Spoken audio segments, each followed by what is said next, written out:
राजीव जी, आपका कहना है कि इस यात्रा से कांग्रेस का सत्ता में आने का योग बन रहा है। यानी इलेक्शन के 3-4 महीने बचे हैं और आपका संकेत है कि इस यात्रा की शुरुआत जिस ग्रह से हुई है, उस ग्रह से यात्रा होगी, यात्रा बहुत सफल रहेगी और यात्रा के जो परिणाम होंगे वो कांग्रेस को सत्ता दिला सकते हैं 2024 में। इस यात्रा में एक अच्छा रिजल्ट ये मिलेगा कि जनमानस के जो परसेप्शन को इंडिया अलायंस के प्रति मोड़ने में, जोड़ने में और डाइवर्ट करने में बहुत हेल्पफुल होगा ये। आप देखें, मैं लेदर की जैकेट पहने बैठा हूँ, आप भी एक बढ़िया तापमान में जैकेट पहने बैठे हैं और राहुल गांधी एक जैकेट पहन के। क्या ये जन्मपत्री में कोई ग्रह ऐसा होता है जिसपे लग जाए कि आपको ठंड का, गर्मी का इसको असर ही नहीं पड़ेगा? हमारे यहाँ के डिप्टी सीएम है, उन्होंने तो बाकायदा ये अनाउंस कर दिया कि हम एक डॉक्टरों की टीम से बैठाएंगे, रिसर्च कराएंगे कि राहुल गांधी को ठंड क्यों नहीं लगती। अब वो पता नहीं रिसर्च हुई नहीं हुई उत्तर प्रदेश में, लेकिन क्या कोई ऐसा जन्मपत्री में योग होता है कि आदमी सुख दुख, धूप छांव, ठंड, इनसे भी निजात पा सकता है? कोई ऐसा स्टार्स भी होता है क्या?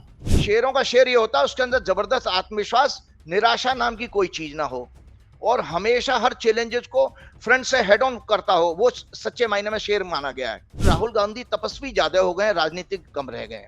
वो पॉलिटिशियन नहीं है। मैंने हर प्रोग्राम में आप पे कहा था कि उसके अंदर जो ट्रेसेस हैं एक संत के आ गए हैं। राहुल गांधी टी शर्ट में चल दिए, इसका मतलब उनकी जन्मपत्री में है। जी। प्रधानमंत्री की जन्मपत्री में ऐसा क्या हुआ कि वो लक्षद्वीप पर गए हैं, वहां भी कह रहे हैं हम टूरिस्ट को बढ़ावा देने आए हैं, लेकिन टूरिस्ट को बढ़ावा देने के लिए एक ही दिन में एक ही जगह कुर्सी पे बैठे बैठे कपड़े चेंज हो जाते हैं उनके। इतने कपड़े चेंज हो जाते हैं कि पूछे मत। ये कौन सा योग होगा? योग से भोग या भोग से योग? तो मोदी जी का शायद अट्रैक्शन ये रहा होगा, इसीलिए उन्होंने कहा एक बार प्रधानमंत्री बने हैं तो जिंदगी भर के आनंद उठा लो। तो वो आनंद उठाने के लिए आए हैं यहाँ पर। एक बात है राजीव जी, अब राम मंदिर की बात हुई है तो उस पर चर्चा कर लें हम लोग की। राम मंदिर की डेट आ गई है, प्रधानमंत्री जी रहेंगे वहाँ पे, प्राण प्रतिष्ठा करेंगे। क्या है मुहूर्त 22 जनवरी का? कैसा रहेगा राम मंदिर का? टोटल आपकी भविष्यवाणी क्या है उसके सीन को लेकर? अधूरे मंदिर में प्राण प्रतिष्ठा नहीं की जा सकती।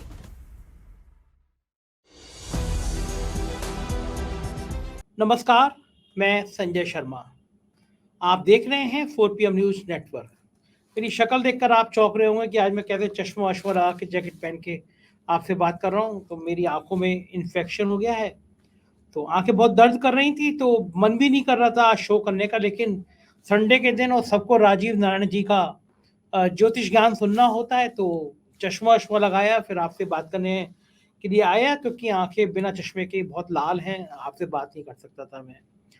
तो मैं आज आपको राजीव जी से बात करूंगा और पहले मैं वही घोषणा कर दूं जो मैं हमेशा करता हूं कि अगर आपका ज्योतिष में यकीन है तो आप इस शो को देखिए, यकीन ना हो तो बिल्कुल मत देखिए। कुछ राज्यों के चुनाव को लेके राजीव जी की भविष्यवाणियां गलत भी हुई हैं, लेकिन काफी सही भी हुई हैं।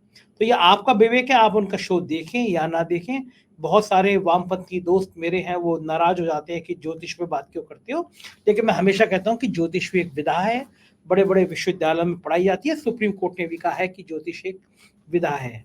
तो राजीव जी से आज बहुत जोरदार बात हुई है। राहुल गांधी की भारत जोड़ो न्याय यात्रा जो हो रही है उसके क्या रिजल्ट आएंगे, और राम मंदिर के मुद्दे पर राजीव जी ने आज जो कहा है वो एक परमाणु बम जैसा फटना है।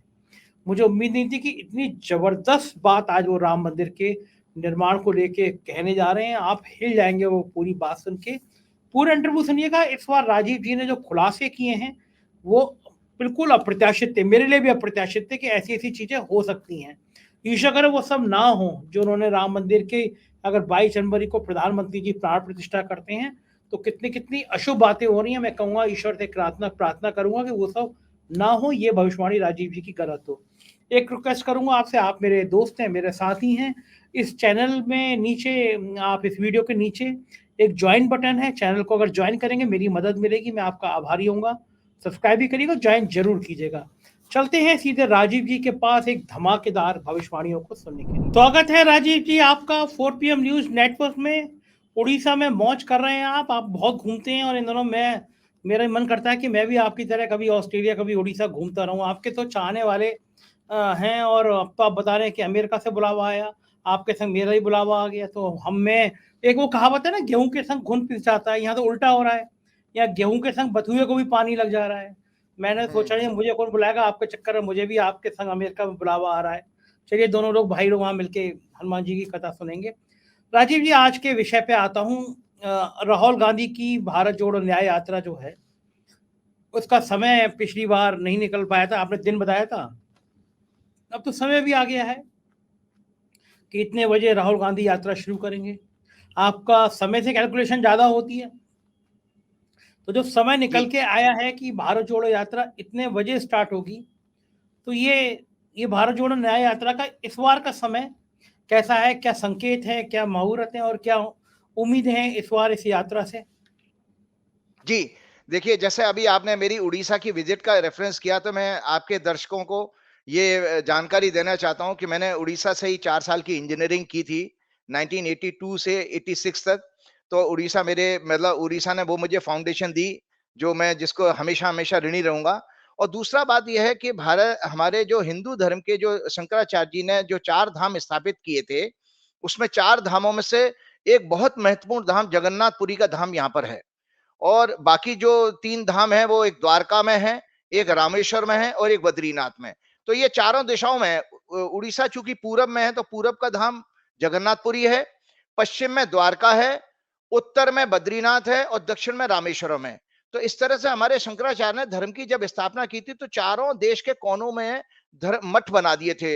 इसीलिए हमारे हिंदू संस्कृति के अनुसार सर्वोच्च जो पद है किसी भी संत का, महात्मा का, मतलब ये बेसिकली कस्टोडियन है आपके धर्म के हमारे देश में, शंकराचार्य, 4 शंकराचार्य जो मठ जो मैंने आपको बता दिए। इसके अलावा और ये जो मंदिर है यहाँ के 12वीं शताब्दी में यहाँ के गंगा वंश के राजा ने जगन्नाथपुरी का मंदिर बनवाया था। तो मुझे मंदिर, मैं जब 4 साल की इंजीनियरिंग की तो मुझे सौभाग्य नहीं मिला था, मैं आ ही नहीं पाया था, मेरे पास पैसे भी नहीं थे कि मैं जगन्नाथपुरी या भुवनेश्वर घूम पाऊं। तो मैंने इस बार पहले 2 जनवरी को साल के शुरुआत में जगन्नाथ भगवान के दर्शन किए और कोणार्क का सूर्य मंदिर भी मैंने देखा, जो अकेला पूरे भारतवर्ष में सूर्य का एक ही मंदिर है और उसको 13वीं शताब्दी में नरसिंह देव कोई राजा हुए उन्होंने बनाया। इसके साथ साथ एक भुवनेश्वर जो यहाँ की राजधानी है उसका भी एक आध्यात्मिक महत्व है। यह है कि भुव कहते हैं भूमि को और भूमि के ईश्वर भुवनेश्वर, इसी से नाम भुवनेश्वर पड़ा। तो यहाँ लिंगराज मंदिर है 11वीं शताब्दी का, 11वीं शताब्दी का लिंगराज मंदिर है जो शिव जी का स्वयंभू क्या नाम है हुआ है, मतलब पृथ्वी से स्वतः उत्पन्न हुआ है उस लिंग। और उस मंदिर के प्रांगण में 108 मंदिर हैं और पूरे भुवनेश्वर में 1.25 लाख मंदिर हैं। इसको पूरब भारत के पूरब का काशी कहा जाता है। ये जो हमारा काशी है उसका उतना ही महत्व भुवनेश्वर का भी है। तो इस तरह के दुर्लभ दर्शन करने का मुझे प्राप्त हुआ। एक हिस्टोरिक इवेंट और सुना देता हूं। यहाँ धौलीगिरी करके एक पहाड़ी है भुवनेश्वर में, जहां पर मौर्य वंश के राजा जो अशोक थे उनका युद्ध जो हुआ था कलिंग नरेश के साथ, ईशा से लगभग 250-300 साल पहले, उस युद्ध में 1.5 लाख लोग मारे गए थे, 1.5 लाख लोग, और 70-80 हजार, मतलब उस जमाने में, और 70-80 हजार लोग घायल हुए थे। तो बताते हैं कि वहां पर जो जगह है वहां दया नदी है, उस दया नदी का पानी खून से लाल हो गया था। और महत्व इसलिए है कि आज ये संदर्भ में हमारे जो देश में माहौल है उसी से जोड़ रहा हूं, उसी लिंक में आ जाएगा। तो वहां पर किसी बौद्ध भिक्षु के संपर्क में आने से अशोक के अंदर हृदय परिवर्तन हुआ। अशोक ने अपनी तलवार वहीं समर्पण कर दी थी, जमीन में गाड़ दी थी, ऐसा लोग बताते हैं। और वहां से वो बौद्ध भिक्षु बन गया था। तो वो अहिंसा, हिंसा छोड़ के अहिंसा पर यहाँ पर आया और उसने सारे जीवन में अपने अहिंसा के मार्ग पर और सुख शांति प्रेम आनंद इसका ही संदेश अपने जीवन में दिया। तो एक इंटरेस्टिंग पार्ट मैं आपको बताता हूं कि मैंने कोणार्क मंदिर में एक बहुत अच्छी प्रतिमा देखी थी, क्योंकि 13वीं शताब्दी का है। ऊपर शेर है, उसके नीचे हाथी है और उसके नीचे जो है एक मनुष्य जो है कुचला हुआ पड़ा है हाथी के पैरों में। तो उसका जो है वहां पर बहुत आध्यात्मिक महत्व ये बताया गया कि सूर्य जो है शक्ति का प्रतीक है और लक्ष्मी का प्रतीक हाथी को माना गया और मनुष्य तो मनुष्य है ही। तो उसमें यह कहा कि शक्ति और पैसा मनुष्य की को मार देते हैं। शब्द सुने मेरे, ज्यादा पैसा आ जाए, ज्यादा शक्ति आ जाए तो आप बेसिकली आपके चरित्र का, आपके व्यक्तित्व का पतन हो जाता है। तो ये बात मैंने इसलिए कहा क्योंकि हाँ, एक और चीज मैं बता देता हूं, एक हिस्टोरिकल जानकारी है, क्योंकि पहली मेरी विजिट यात्रा थी, तो दर्शकों के लिए एक इंफॉर्मेशन नॉलेज है कि उस जमाने में उस बौद्ध भिक्षु ने एक भविष्यवाणी की थी कि 2300 साल बाद भारत में पुनः जो है बौद्ध धर्म की स्थापना होगी। तो वो कैसे स्थापना हुई कि वो बौद्ध, एक जापान का बौद्ध भिक्षु 19th सेंचुरी में महात्मा गांधी को मिलता है, और महात्मा गांधी को वर्धा में मिला, वो वर्धा में साथ में रहा, और उस महात्मा गांधी को उसने वहां से हिंसा का, जो बेसिकली महात्मा गांधी जी का जो संदेश था वो उस बौद्ध भिक्षु के प्रभाव से आया है। और महात्मा गांधी भी अपनी प्रार्थना के साथ कोई बौद्ध धर्म करते थे। तो मतलब अशोक के टाइम में जो अहिंसा का संदेश चला वो रिपीट हुआ। देखिए, भारतवर्ष की आजादी में सभी लोगों का योगदान था, और इसमें युवाओं का भी रहा है सबका, लेकिन मूलतः अहिंसा के मार्ग के चलने के कारण आपकी जो है आपको मिली थी आजादी। और उसी के लिए देखिए, सऊदी अरब के अभी शेख ने, जो किंग होता है सऊदी अरब का, उसने यूनाइटेड नेशन में लेक्चर दिया था, महात्मा गांधी को कोट किया है कि आज जो दुनिया में नाना प्रकार जगह जगह युद्ध हो रहे हैं, तो उन्होंने कहा आज पूरे संसार को गांधी की आवश्यकता है। मतलब मैं इसलिए बात संदर्भ सुना रहा हूं कि अहिंसा हमारे जीवन में क्यों आवश्यक है, और अहिंसा के बिना यह संसार एक परिवार नहीं रह सकता। तो आज जो भारत जोड़ो न्याय यात्रा है, भाई जो भारत जोड़ने का मतलब क्या है? बेसिकली जो भेदभाव, क्रोध और हिंसा, नफरत, झूठ, असत्य के कारण जो हमारा समाज में बंटवारा हम दिखाई देते हैं, जात पात का, जो भी हमारी जो राजनीतिक विचारधारा है, उसके कारण ये यात्रा जो निकल रही है, और यात्रा की जो तारीख है 14 जनवरी, पिछली बार आपने कहा ही था वो 14 जनवरी से है। मैं आज दर्शकों को आपके ये कुंडली दिखाना चाहता हूं। ये कुंडली देखें, समय देख लें दर्शक, ये 12 बजे की कुंडली है। ये 12 बजे मैंने इंडियन एक्सप्रेस में ऑनलाइन समय देखा था कि ये 12 बजे से यात्रा शुरू करेंगे। तो 12 बजे पे जो मेष लगन की कुंडली बनी है, मेष लगन का स्वामी होता है मंगल, वो मंगल भाग्य के स्थान में है। मतलब इससे ज्यादा बड़ा राजयोग नहीं माना जाता। राजयोग के फंडामेंटल प्रिंसिपल ज्योतिष के जानकार जानते होंगे कि केंद्र त्रिकोण के संबंध से राजयोग बनता है। तो लग्न का स्वामी सब, it is the highest order, ज्योतिष में ये कहा जाता है कि लग्न का स्वामी अगर 9वें घर में चला जाए, भाग्य स्थान में, तो इससे ज्यादा सुंदर जीवन नहीं माना जाता। तो एक संकेत तो भारत जोड़ो न्याय यात्रा का ये मिल रहा है कि ये एक न्याय यात्रा वास्तव में न्याय करने, और 9वां घर न्याय का भी होता है। तो मेरी आज ये भविष्यवाणी है इस आज के प्रोग्राम में कि ये न्याय यात्रा सचमुच सचमुच न्याय और जोड़ने का, मतलब जो भेदभाव दूर करके जोड़ने का संदेश जनता तक पहुंचा पाएगी। It will be very very successful यात्रा, वेरी वेरी सक्सेसफुल। क्योंकि इसमें दो चीजें हुई है, जिसने भी ये समय कैलकुलेट किया और जिसने भी उनको गाइड किया, उनकी मैनेजमेंट टीम में, ये बहुत सुंदर लगन निकाला है। मेष लगन राहुल गांधी का 7वां घर है, राहुल गांधी की कुंडली में। मैंने आप लोगों को राहुल गांधी की कुंडली भी ये डिस्कस की थी आपके प्रोग्राम में। ये राहुल गांधी की हॉरोस्कोप है। तो ये राहुल गांधी की कुंडली में ये मेष लगन ये 7वें घर में आता है। तो 7वां घर होता है मान प्रतिष्ठा का। तो इससे क्या है, राहुल गांधी की इमेज जो है मान प्रतिष्ठा और ज्यादा बढ़ने वाली है।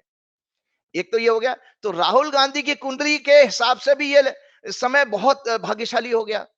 इसके साथ एक और कुंडली मैं आपके डिस्कस करना चाहता हूं, इंडिया अलायंस की। ये इंडिया अलायंस जो बना है, ये इंडिया अलायंस है, और इस इंडिया अलायंस में वो ये 6वां घर आता है, और 6वां घर होता है हमारी फाइट का, लड़ाई का, संघर्ष का। तो ये इंडिया अलायंस को भी ये यात्रा एक नए संघर्ष की ऊर्जा प्रदान करेगी। मतलब इस यात्रा से कई सारे फायदे होने में, राहुल गांधी की व्यक्तिगत छवि पूरे विश्व में फिर से चमकेगी। दूसरी बात है कि ये यात्रा अपने आप में बेहद सक्सेसफुल, दर्शक मेरी बात को नोट करके रखें, it will be A remarkable and very historic यात्रा, जो वास्तव में जनता जनार्दन में एक इंपैक्ट छोड़ के जाएगी। तीसरी चीज है कि जो एनर्जी इंडिया अलायंस को लड़ने की देगी, जो उनके किसी तरह से सत्ता में वापस आने का या राजयोग का संकेत दे रही है। कई मायने में ये यात्रा सफल होने वाली है। राजीव जी, आपका कहना है कि इस यात्रा से कांग्रेस का सत्ता में आने का योग बन रहा है, यानी इलेक्शन के 3-4 महीने बचे हैं, और आपका संकेत है कि इस यात्रा की शुरुआत जिस ग्रह से हुई है उस ग्रह से यात्रा होगी, यात्रा बहुत सफल रहेगी, और यात्रा के जो परिणाम होंगे वो कांग्रेस को सत्ता दिला सकते हैं 2024 में। दोनों कांग्रेस ही नहीं, इंडिया अलायंस को भी, क्योंकि वो इंडिया इंडिया अलायंस गठबंधन। की और उसको, हाँ, क्यों, एक बात मैं आपको बता रहा हूँ कि इस यात्रा में क्या है, एक तो बृहस्पति लगन में बैठा है, तो मतलब सही मायने में धर्म और न्याय की बात हमारे वैदिक ज्योतिष में केवल एक ही ग्रह करता है, वो है हमारा जुपिटर। और जुपिटर इस कुंडली का 9वें घर का लॉर्ड होकर के लगन में संबंध बना रहा है, तो लग्नेश 9वें घर में और 9वें घर का लॉर्ड जो है लगन में, तो इसमें लगन और 9वें घर का एक्सचेंज भी हो रहा है, तो ये एक बेहद महत्वपूर्ण राजयोग बन जाता है। तो इसका मतलब ये हैगा जी, तो ये जो है ना सभी तरह से एक और चीज है, राजनीति आज के डेट में देखिए संजय जी, परसेप्शन का गेम है, कि जो हमारी सत्ता में पार्टी है, वो ईडी सीबीआई भेज करके विपक्षी नेताओं का सारा परसेप्शन खराब कर दिया, मतलब एक तरह से संदेश देश में ये दे दिया ये सब भ्रष्ट हैं, जबकि हो विपरीत रहा है कि जितने भ्रष्ट हैं वो उनकी तरफ जाकर के उनकी पार्टी ज्वाइन कर लेते हैं और सत्ता की मलाई खा रहे हैं, देश दुनिया देख रही है। तो ये जनता का जो मानस है, उसका जो परसेप्शन है, जो उसकी थिंकिंग है, वो कब चेंज होगी? तो चेंज करने के लिए नेताओं को रैलियां करते हैं या लोग भाषण करते हैं या पदयात्रा करते हैं। तो सही मायने में इस चुनाव को प्रभावित, जो लोकसभा का चुनाव आने वाला है, इस यात्रा में एक अच्छा रिजल्ट ये मिलेगा कि जनमानस के जो परसेप्शन को इंडिया अलायंस के प्रति मोड़ने में, जोड़ने में और डाइवर्ट करने में बहुत हेल्पफुल होगा ये। तो इसका मतलब है लोगों की सोच बदलेगी और लोग उसको प्रशंसा करेंगे इस भारत जोड़ो न्याय यात्रा के, जिसके कारण वो इलेक्शन प्रभावित होगा। तो राजीव जी, राहुल गांधी की व्यक्तिगत छवि एक लीडर के तौर पे, और बल्कि इस यात्रा में फिर वो एक हाफ टी शर्ट पहन के चल देंगे, ये शरीर को कौन सा ग्रह ऐसा होता है कि आप शरीर को साध लेते हैं? आप देखें, मैं लेदर की जैकेट पहने बैठा हूँ, आप भी एक बढ़िया तापमान में जैकेट पहने बैठे हैं, और राहुल गांधी एक जैकेट पहन के, क्या ये जन्म पत्री में कोई ग्रह ऐसा होता है जिसपे लग जाए कि आपको ठंड का, गर्मी का इसको असर ही नहीं पड़ेगा? हमारे यहाँ के डिप्टी सीएम है, उन्होंने तो बाकायदा ये अनाउंस कर दिया कि हम एक डॉक्टरों की टीम से बैठाएंगे, रिसर्च कराएंगे कि राहुल गांधी को ठंड क्यों नहीं लगती। अब वो पता नहीं रिसर्च हुई नहीं हुई उत्तर प्रदेश में, लेकिन क्या कोई ऐसा जन्म पत्री में योग होता है कि आदमी सुख दुख, धूप छांव, ठंड, इनसे भी निजात पा सकता है? कोई ऐसा स्टार्स भी होता है क्या? जी बिल्कुल, ऐसा होता है ना कि ये जो कुंडली का जो 7वां घर होता है, ये ध्यान का होता है, ध्यान में मेडिटेशन जिसको कहते हैं। तो राहुल गांधी की कुंडली में जन्म में बृहस्पति यहाँ बैठा है, और अभी इस समय गोचर में बृहस्पति जो है 7वें घर से ध्यान के हाउस से जा रहा है, तो राहुल गांधी का तपोबल बहुत ज्यादा बढ़ चुका। एक और चीज मैं इसमें इंटरेस्टिंग देख रहा था कि चंद्र कुंडली में राहुल गांधी के 7वें घर में मंगल और सूर्य इकट्ठे हैं, जो लगन को दृष्टि दे रहे हैं। इसका अर्थ ये होता है संजय जी कि बेहद बोल्ड किस्म का व्यक्ति है ये, तो मतलब ये कहता है शेरों का शेर। शेरों का शेर ये नहीं होता कि गाली बकना शुरू कर दे, शेरों का शेर ये होता है उसके अंदर जबरदस्त आत्मविश्वास, निराशा नाम की कोई चीज ना हो, और हमेशा हर चैलेंजेस को फ्रंट से हेड ऑन करता हो, वो सच्चे मायने में शेर माना गया है। तो राहुल गांधी की कुंडली में 2 क्षत्रिय ग्रहों का प्रभाव चंद्र कुंडली में चंद्रमा को प्रभावित कर रहा है, इसीलिए राहुल गांधी मेंटली इतना टफ है कि उसको सर्दी गर्मी का एहसास नहीं होता। तो 2 चीजों से समझ लीजिएगा कि शारीरिक बल आपके अंदर इतना ज्यादा हो, मतलब ऊर्जा, और आपके अंदर पराक्रम का हाउस भी, इसका मतलब पराक्रम अच्छा हो, तो ये शारीरिक दृष्टि से हो गया। और मानसिक दृष्टि से तब माना जाता है जब आप ध्यान मेडिटेशन करते हो। तो राहुल गांधी ने जो विपासना जो की है, विपासना जो कोई बौद्ध धर्म की एक मेडिटेशन प्रोसेस है, जिसका सही मायने में दर्शकों को आपको मीनिंग बता देता हूं कि बौद्ध धर्म ये कहता है कि ध्यान अपने प्राण पर लगाना, मतलब आपका ब्रेथ है उसी को ऊपर मेडिटेट करना ही इज कॉल्ड विपासना। तो राहुल गांधी ने वर्षों तक ये विपासना जो की है, इसके कारण राहुल गांधी तपस्वी ज्यादा हो गए, राजनीतिक कम रह गए।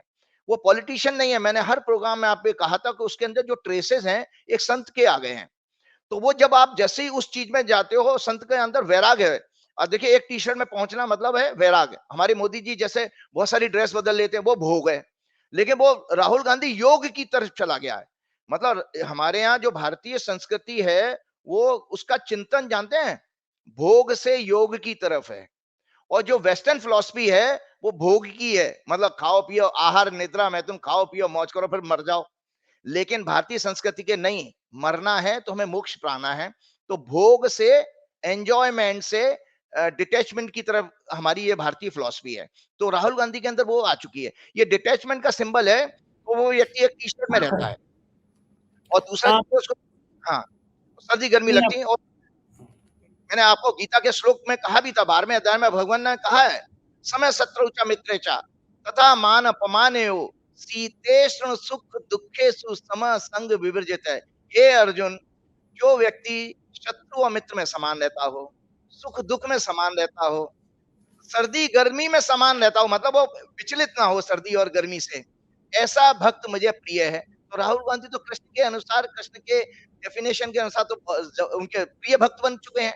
भक्ति का मतलब वो घंटा घड़ियाल और तिलक लगाना नहीं होता। याद करें, हमारे उत्तर भारत के लोग जो पीले कपड़े पहन के घंटा घड़ियाल बजाते हैं, तिलक लगा के, नहीं, नहीं, नहीं। भक्ति का मतलब ये है कि आपके अंदर वैराग्य जैसे-जैसे आता जाएगा, डिटैचमेंट आपके अंदर ये सिंबल है कि आपके अंदर ये परमात्मा का तत्व बढ़ रहा है। तो राहुल गांधी के अंदर वो चीज़ आ चुकी है। आपने कहा योग से भोग और भोग से योग। तो हाँ, राहुल गांधी टी-शर्ट में चल दिए, इसका मतलब उनकी जन्म पत्री में है। जी। प्रधानमंत्री की जन्म पत्री में ऐसा क्या हुआ कि वो लक्षद्वीप पर गए हैं, वहाँ भी कह रहे हैं हम टूरिस्ट को बढ़ावा देने आए हैं, लेकिन टूरिस्ट को बढ़ावा देने के लिए एक ही दिन में एक ही जगह कुर्सी पे बैठे-बैठे कपड़े चेंज हो जाते हैं उनके। इतने कपड़े चेंज हो जाते हैं कि पूछिए मत। ये कौन-सा योग होगा? योग से भोग या भोग से योग? ने वो बेसिकली वो भोगी, वो वेस्टर्न फिलॉसफी है। भोगी का, ये भोगी का व्यक्तित्व होता है। जो इंसान ये सोचता है कि मैं जिंदगी एक ही दी है, भगवान, खूब खाओ पियो मौज करो, तो उस तरह का व्यक्तित्व हो सकता है उनका। उनकी कुंडली चूंकि मेरे पास, मैंने बता दिया था 17 सितंबर 1950, मुझे जैसे लोगों ने बताया कुंडली वो जन्म समय नहीं है, तो मैंने उनकी कुंडली की चर्चा करना बंद कर दी। निश्चित रूप से उनका शुक्र जो है ज्यादा बलशाली होगा। शुक्र जो है सांसारिक सुखों के प्रति लालसा बढ़ाता है। तो मोदी जी का शायद अट्रैक्शन ये रहा होगा, इसीलिए उन्होंने कहा एक बार प्रधानमंत्री बने हैं तो जिंदगी भर के आनंद उठा लो। तो वो आनंद उठाने के लिए आए हैं यहाँ पर, मौज करने के राजीव लिए। जी, ये आपने शुक्र की दशा वो कर दी, जिक्र कर दिया। मेरे भाग्य का शायद स्वामी है शुक्र। आपने तो मेरी जन्मपत्री देखी है और मेरी हम्म। शुक्र की महादशा चल रही है। तो हाँ, हाँ, मतलब हाँ। मेरे पास भी ऐसे ऐसे बढ़िया-बढ़िया जगह घूमने के ऑफर मिलते रहेंगे। देखिए, परमात्मा ने बेस तो बनाया है आपका। देखो, आप याद करो कि जब हमने पहला प्रोग्राम किया था, तो उसमें आपने पूछा था, तो मैंने कहा आग लगा देगा। और परमात्मा की कृपा से पहले बात तो मैं आपको और आपकी सारी टीम को बहुत-बहुत बधाई देता हूँ कि आपने 25 लाख का मैजिक फिगर क्रॉस कर लिया है। तो ये बहुत अपने आप में इसीलिए देखो कि वो शुक्र की दशा थी, जो वैभव जो कहते हैं लग्ज़री वैभव, और जो और आपका तो जो चैनल है, जो जितना भी मीडिया एंटरटेनमेंट है, ये वीनस के, शुक्र के फील्ड में आते हैं। तो वो उस ग्रह ने आपको वो दिया है, और आपकी जितनी फॉलोइंग्स बढ़ गई है। आपको बता ना, वीनस जो है सोशियोलॉजी, समाज शास्त्र का भी कारक है। मतलब समाज में एक्सपेंशन अगर होगा सोसाइटी में, उसके लिए भी वीनस को देखा जाता है। तो वो शुक्र के आपको पूरे पूरे फल मिल रहे हैं। अच्छा, ये आचार्य जी, यही कारण है क्योंकि मैंने देखा कि एक साहब है लंदन में, वो 4 पीएम के इतने दीवाने, उन्होंने वीडियो भेजा, एक कोठी है बड़ी सी और एक मर्सिडीज कार है। वो कह रहे हैं कि आपको यकीन नहीं हो, मैं कोठी आपके नाम कर दे रहा हूँ, ये गाड़ी आपकी, आप लंदन में शिफ्ट हो जाइए। आपको अरे इंडिया में वाह! डर नहीं लगता। मैं कहा डर तो मैं ईश्वर से दोस्त है मेरे, तो मैं तो ईश्वर से भी ऐसी बातें करता हूँ, तो मैं डरूंगा वरूंगा क्या। लेकिन मैं दीवानगी देख रहा हूँ। आज ही दुबई से भी फोन आया, वो साहब मुझे दुबई बुलाना चाहते हैं। और एक तो आपने ही बताया मुझे, जो मैंने आपके बताया था भक्त हैं, ऑस्ट्रेलिया का ये बताया, मैंने ये अमेरिका का बताया। हाँ, हाँ, अमेरिका बताया। हाँ, ये अमेरिका में डिमांड आई है कि संजय जी से कहिए कि वहां के अमेरिका के राष्ट्रपति के चुनाव की भविष्यवाणी के ऊपर आपको लेकर के आए अमेरिका में, एक प्रोग्राम करें। तो क्या हमें, बात है, अब क्योंकि बिल्कुल। इस 2024 में अब अमेरिका के राष्ट्रपति का मतलब दुनिया का सबसे शक्तिशाली ताकतवर जो राजा है वो अमेरिका का प्रेसिडेंट है। और इसी वर्ष उनका प्रेसिडेंट का इलेक्शन होना है नवंबर में। उनके यहाँ डेट फिक्स होती है, 8 नवंबर को ही वोटिंग होती है। हम्म। तो वो लोग चाहते हैं कि अमेरिका चल के मैं और आप शो करें। हाँ, वो शो करें, और उसमें जैसे हम लोग ज्योतिष का कर रहे हैं, तो वो कह रहे हैं कि प्रेडिक्शन आप यहाँ पर आकर के करो, यूएस में जाकर के।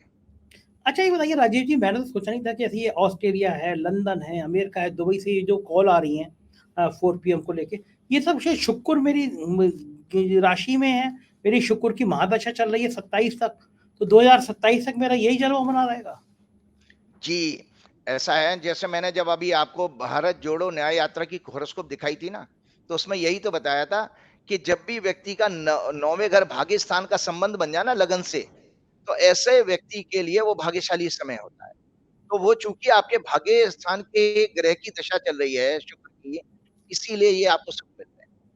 इसीलिए ये बात तो सही है राजीव जी। आजकल तो कहते हैं ना, 5 उंगली घी में और सिर कढ़ाई में, इतना ज्यादा लोग पसंद कर रहे हैं, इतना ज्यादा लोग कर रहे हैं। तो खैर, अब नहीं, नहीं, दर्शक अच्छी कहेंगे बात हम अपनी है। बातें ईश्वर लेके को बैठ गए। धन्यवाद, हमें हनुमान जी को धन्यवाद, ईश्वर को धन्यवाद देना चाहिए कि उनकी कृपा हम पर बनी रहे और आप निष्पक्ष हैं, वो भी एक परमात्मा का आशीर्वाद आपके ऊपर है, इसीलिए वो लोग आपको पसंद कर रहे हैं। देखिए, सत्य ये जरूर है कि कलयुग है और कलयुग में 75% 80% असत्य, मतलब झूठ, फरेब, धोखाधड़ी, ये डोमिनेट करेगी, लेकिन 20% सत्य फिर भी लोगों को प्राण फूंकने का काम करता है।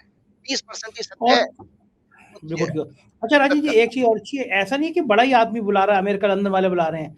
मध्य प्रदेश का दौरा करने का, एक ढाबे पे रुके, बिल्कुल निर्जन सा जगह पे थी। वहाँ ट्रक ड्राइवर उतर के आया, और ट्रक ड्राइवर वहाँ बैठ के ट्रक में मेरा ही वीडियो देख रहा, 4 PM का देख रहा था। और अभी क्या ट्रक बात। ड्राइवरों की स्ट्राइक हुई, सबसे पहले 4 PM ने उनकी स्ट्राइक उठाई, मुद्दा उठाया, उन पे निधि ने शो किया। और आप कल्पना करेंगे, वो 20-25 लाख से ज्यादा उसके व्यू आ गए। मतलब शायद सभी ट्रक वालों ने वो देखा होगा। तो मैं देखता हूँ कि गार्ड हैं, चपरासी हैं, ड्राइवर हैं, ये लोग भी 4 PM देखते रहते हैं। इनको लगता है कि कोई तो बोल रहा है। खैर, ये हम अपनी जी, बातें बहुत सारी हो गई। बिल्कुल, बिल्कुल। तो राजीव जी, अब न्याय यात्रा के आपको बाद एक याद होगा संजय जी, मैंने एक हॉरोस्कोप आपके प्रोग्राम पे शेयर की थी, ये मोदी जी की ओथ सेरेमनी की हाँ, हॉरोस्कोप हाँ, है। 30 हाँ, मई 2019 को 7:06 में मोदी जी ने ओथ ली थी। इस ओथ में मैंने किसानों का आंदोलन, मतलब शासन में आने से पहले ही किसानों का आंदोलन और इस तरह का लेबर और इन सब का विद्रोह भी बताया था, जो रिसेंटमेंट है, जो डिस्ट्रेस है। तो अब आप देखिए कि ये सरकार, शक्तिशाली सरकार, दो ही बार झुकी है। एक तो किसानों के आगे झुकी, दूसरी जो है इस समय जैसे ट्रक यूनियंस की स्ट्राइक हुई है, सरकार को बैकफुट पे आना पड़ा। तो मैं बार बार जो आपको कह रहा हूं कि ये अपने आप में एक संदेश है। इसका कारण ये था, देखिए, मैंने अपने आपके पिछले प्रोग्राम में ये कहा था कि 3 राज्यों के जो चुनाव को जिस तरह से जीता गया है, वो मिस्ट्री है, लोगों की जांच का और लोगों के अपने उसका है, हम उसमें अब बार बार नहीं जाएंगे। लेकिन इसलिए जीता गया, एक तो वो पनौती चिपक रही थी, जो वो पनौती जब चली थी क्रिकेट मैच के बाद, तो वो पनौती दूर करना बहुत आवश्यक था, नहीं तो 2024 का चुनाव गड़बड़ हो जाता। दूसरा, जिस तरह से अगर राज्यों में विपरीत चुनाव आते, तो जो बीजेपी में बगावत हो सकती थी, वो खतरा था कि भाई 2024 उनके लिए खतरा हो सकता है। तो किसी भी ये केन प्रकार आपको जीतना ही था। तीसरी बात आपको बता देता हूं कि राम मंदिर का मुद्दा भी, जो जिस तरह से डेट डिसाइड की गई है 22 जनवरी, ये भी जल्दबाजी में की गई है। उसके अभी सिद्धांत मैं आपको बताऊंगा। तो जल्दबाजी में जो डिसाइड इसलिए की गई है कि आप देखिए, इसको मेरा जो विजन ये कहता है कि कवर अप करने के लिए की गए हैं। किसी कॉन्स्पिरेसी को आप चुनाव जीतने के लिए करना चाहते हैं, उसके लिए आपने ये 3 मुद्दे इसलिए हावी कर दिए हैं कि बाद में जब रिजल्ट आएंगे तो जी साहब, राम मंदिर बन रहा था जी, 3 राज्यों में हमारी जीत हो गई थी। तो ये आप लोगों में उस कवर अप को, मतलब उस षड्यंत्र को सक्सेसफुल हो जाने देने के लिए ये कारण तैयार किए जा रहे हैं। लेकिन उसमें डेंट कहां लग गया?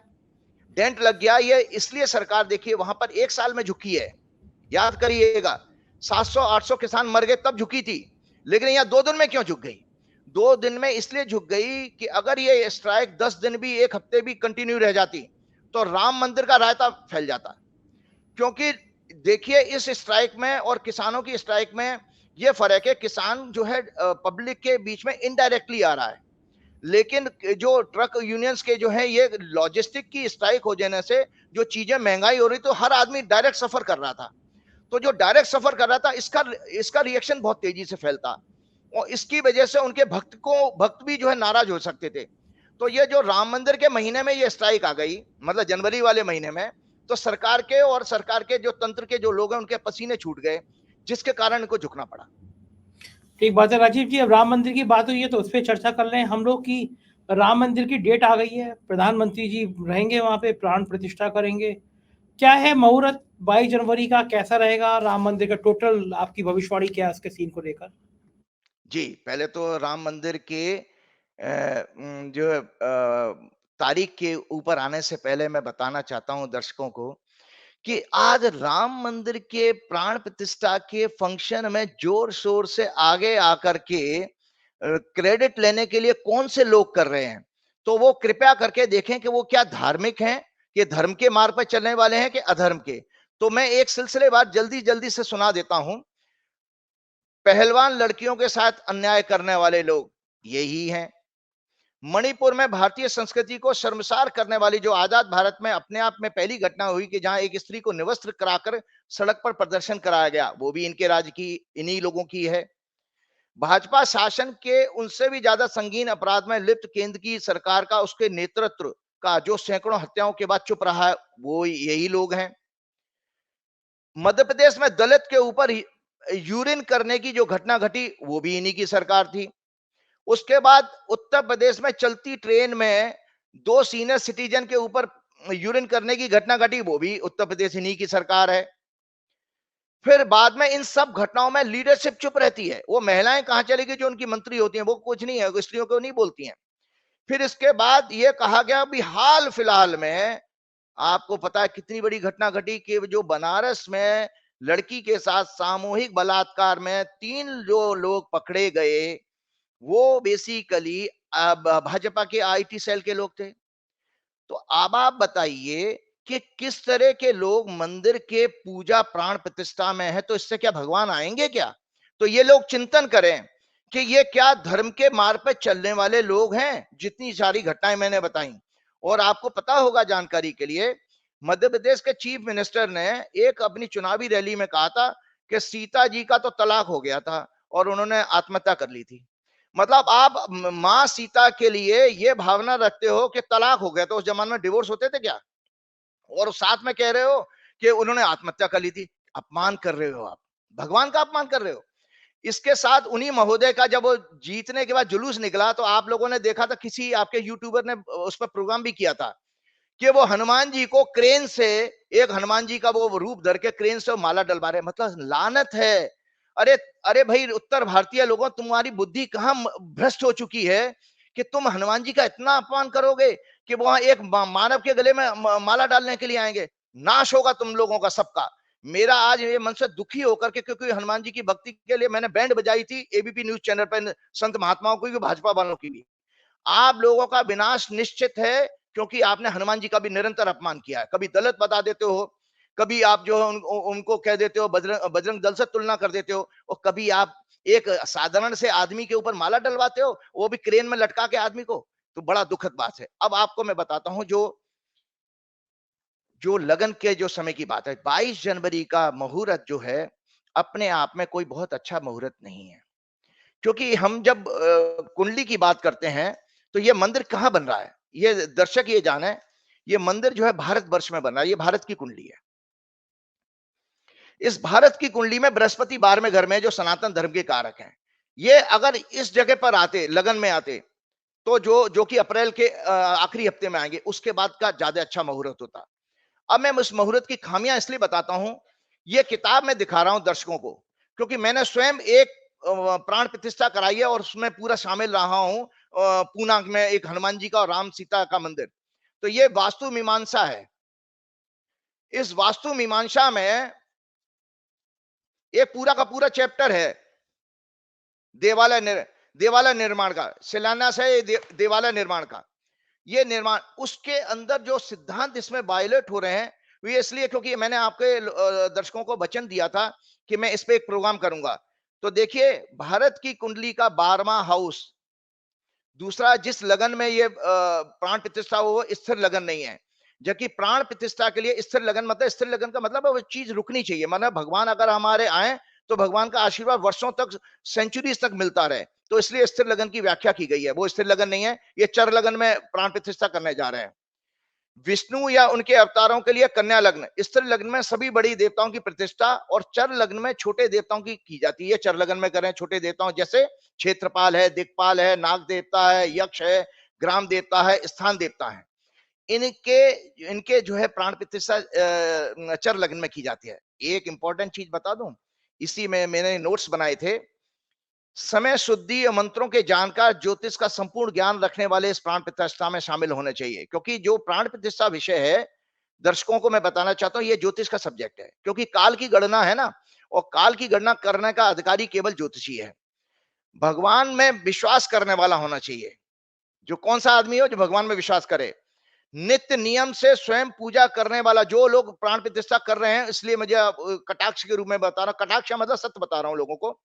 नित्य नियम से स्वयं पूजा करने वाला तपस्वी, जो अधर्मी, झूठ, हिंसा और अहंकार से कोसों दूर हो, जो विनम्रता से सभी वर्गों जातियों का सम्मान बिना भेदभाव द्वेष के करता हो, ऐसा व्यक्ति प्राण प्रतिष्ठा का अधिकारी है।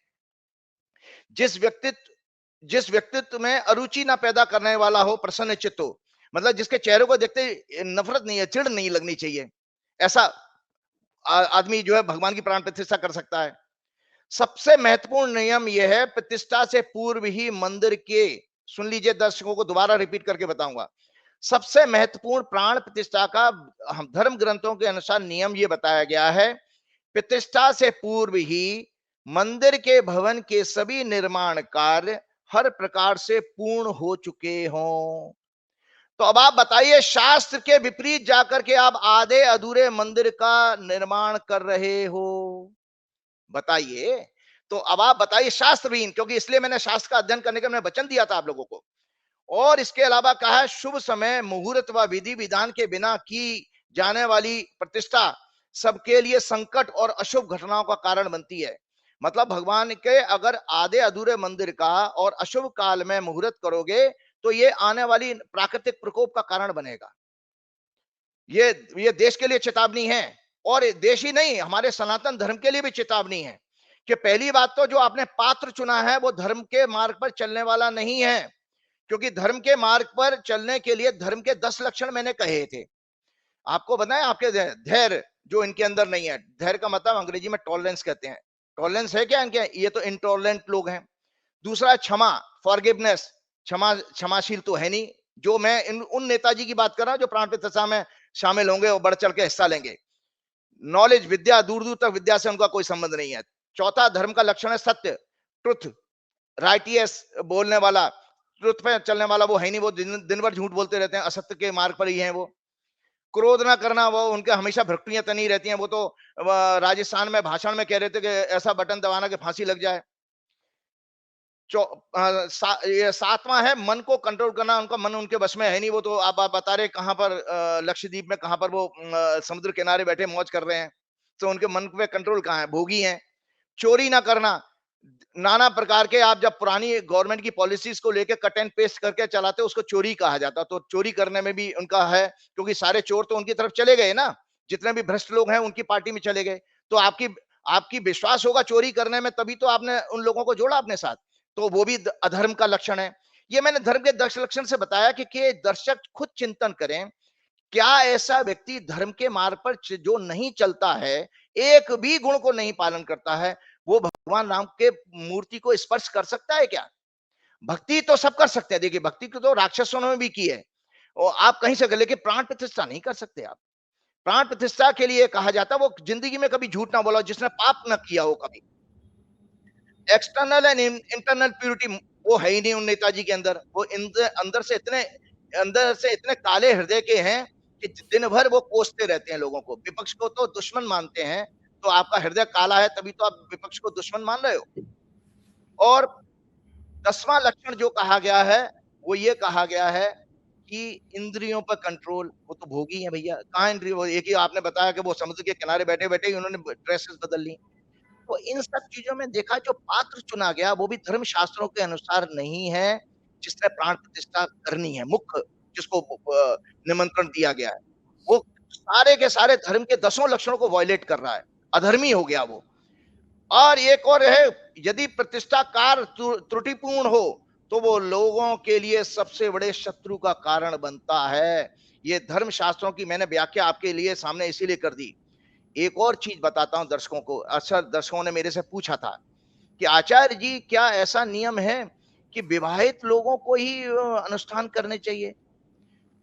वो उसका शास्त्रीय एक उदाहरण भी बताता हूं कि राम जी जब सीता जी रावण के पास थी, और एक बार तो वो उस समय अनुष्ठान किया था रामेश्वरम लिंग का, रामेश्वरम का जब उन्होंने स्थापना की। दूसरी बार घटना आती है जब सीता जी को उन्होंने एक धोबी के कहने से वाल्मीकि जी के आश्रम में भेज दिया था। तो उस समय अकेले थे, तो उनको एक अश्वमेध यज्ञ करना था।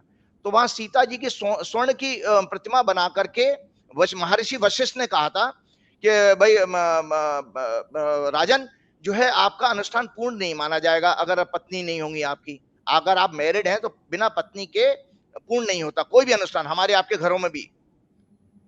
तो उसमें राम जी ने स्वर्ण की सीता बना करके वो अश्वमेध यज्ञ पूरा किया था। अब यहां पर जिन नेताजी को आगे किया गया है वो तो एफिडेविट दे चुके हैं, वो तो विवाहित हैं। तो एक विवाहित व्यक्ति बिना पत्नी के उन्होंने शिलान्यास क्यों कर दिया? तो ये शास्त्र का आपने उल्लंघन किया है।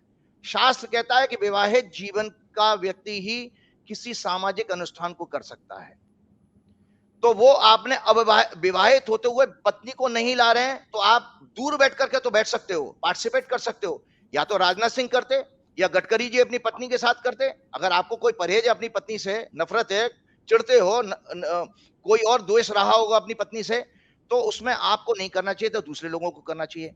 और उसका शास्त्रीय कारण मैं बता देता हूं। शास्त्रीय कारण यह है कि हमारे वेदों के अनुसार 4 जो पुरुषार्थ माने गए हैं। क्यों गृहस्थ जीवन में कहा जाता है, इसलिए दर्शकों को लॉजिक है वो ज्ञान देना मेरा जरूरी था कि धर्म, अर्थ, काम और मोक्ष, ये जीवन में 4 एक्ट हैं जो मनुष्य को करने चाहिए। वेद संदेश देते हैं, आदेश देते हैं, सॉरी संदेश नहीं आदेश देते हैं। तो धर्म, और इसीलिए हमारे विवाह में जो शादियां होती हैं उसमें मुख्य रूप से 4 फेरे होते हैं। धर्म 4 फेरे होते हैं, एक धर्म का, एक अर्थ का, एक काम का और चौथा मोक्ष का। जिसमें आपको पता है तीन फेरों में लड़की आगे रहती है और एक फेरे में लड़का आगे जाता है। ये 4 फेरों का कहानी है। फेरे तो 7 होते हैं फेरे तो। नहीं 7 नहीं, नहीं वो पता नहीं, ये पंजाबियों लोगों ने बड़ा ऐड कर दिए हैं, बाद में डिस्टॉर्ट हो गए, बिगड़ गया। 4 फेरे जब तक पूरे होंगे फेरे 7। नहीं वो गाना ये सब बाद में, ये मॉडर्न टाइम में शास्त्र बड़ा बिगड़ गया। पंडित जी हमारी शादी, हमारे पंडित जी ने भी 7 फेरे कराए थे। हाँ वो हमारे भी कराए होंगे, हमारे भी कराए, लेकिन 4 फेरे होते हैं। धर्म जो वेदों के अनुसार, क्योंकि जो संस्कार है ना 16 संस्कार में 13वां संस्कार विवाह संस्कार है। सीक्वेंस में पहला गर्भाधान संस्कार है, कंसीविंग का, उसके 16 संस्कार को मानने वाला ही सनातनी कहा जाता है।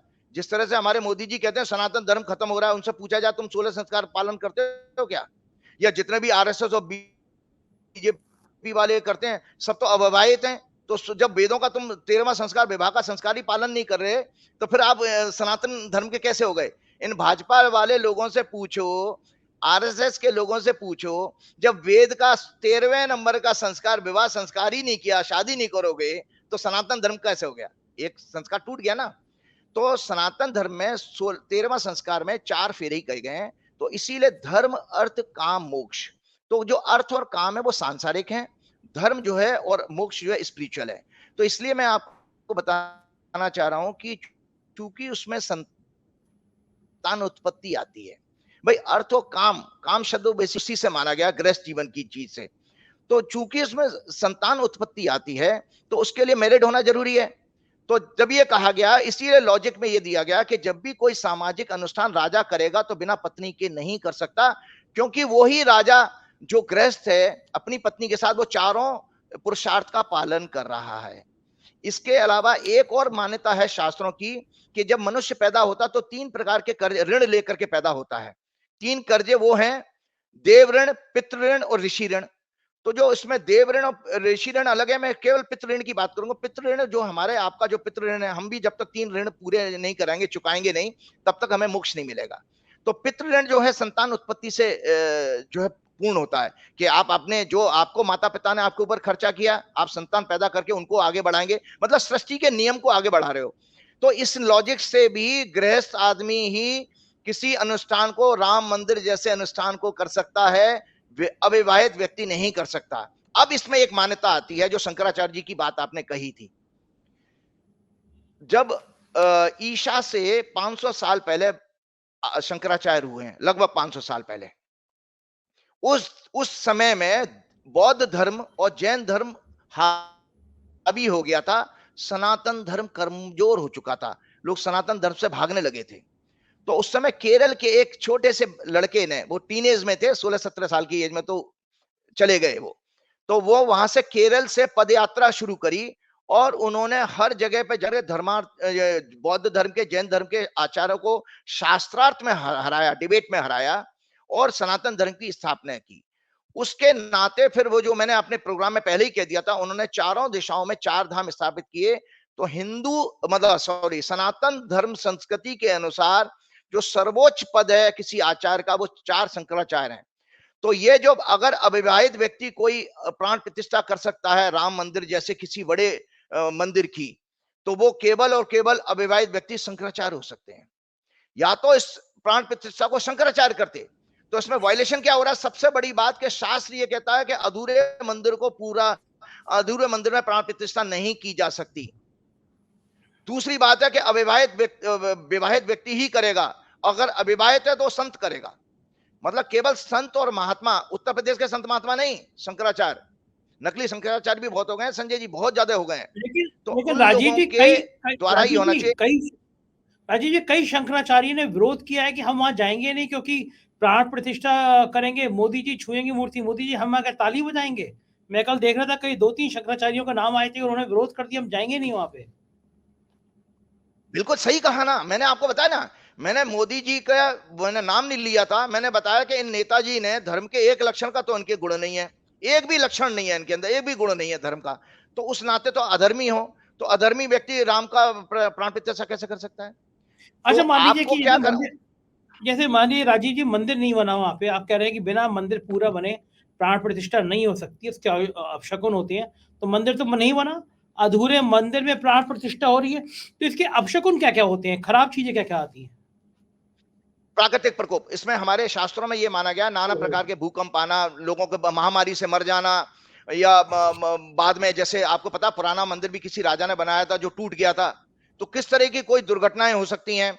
तो ये ऐसे बियॉन्ड जो मनुष्य के जो बियॉन्ड जो सफरिंग्स होती हैं, वो उस तरह के कष्ट आते हैं। और सबसे बड़ी बात है कि आपको मैंने बार बार गीता कोट की है, बार बार गीता में लेके, यहाँ पर भी गीता लेके आया उड़ीसा में भी। तो गीता के देखिए 17वें अध्याय में भगवान ने 18वें श्लोक में कहा है, 17वें अध्याय के 18वें श्लोक में भगवान कहते हैं, जो तप, मतलब ये पूजा पाठ जो कर रहे हैं, अनुष्ठान खूब मार्केटिंग की जा रही है, उसको वोट भी मांगेंगे उसके लिए, वो सभी जानते हैं। जो तप, सत्कार, मान और पूजा और अभिमान के लिए या अन्य किसी स्वार्थ के लिए स्वभाव से पाखंड से किए जाते हैं, वे अनिश्चित एवं क्षणिक फल देने वाले राजसी कहे गए हैं। क्षणिक और मतलब जो है क्या नाम, अनिश्चित होते हैं, फल देने वाले होते हैं, खुश हो जाएंगे बस। तो लिखे अंग्रेजी में कहा गया, the austerity which is perform for the sake of renown, honour और एडोरेशन, जो मोदी की आदत हो गई है कि महिमा मंडन कराना, as well as for any other selfish gain. Political gain होता है ना, राजनीतिक गेन उठाएंगे तो सेल्फिश गेन हो गया। Selfish gain either in all sincerity or by way of ostentations and yield an uncertain and momentary fruit has been spoken of here। तो भगवान स्वयं कह रहे हैं कि ये जो अनुष्ठान पाखंड के लिए किया जाता है, पाखंड मतलब दिखावा, मीडिया प्रचार वगैरह, इसे पाखंड कहा जाता है, और जिसमें शास्त्र का पालन ना हो, जो मैंने अपने सारे सिद्धांत आज आपको डिटेल में बता दिया आपके दर्शकों को, कि वो सारे के सारे वायलेट हो रहे हैं, और आप जो है ऐसा काम करने जा रहे हो कि जो इतिहास में हमारे लिए बड़ा, सनातन धर्म के लिए बड़ा अपमानजनक स्टेज तैयार करेगा।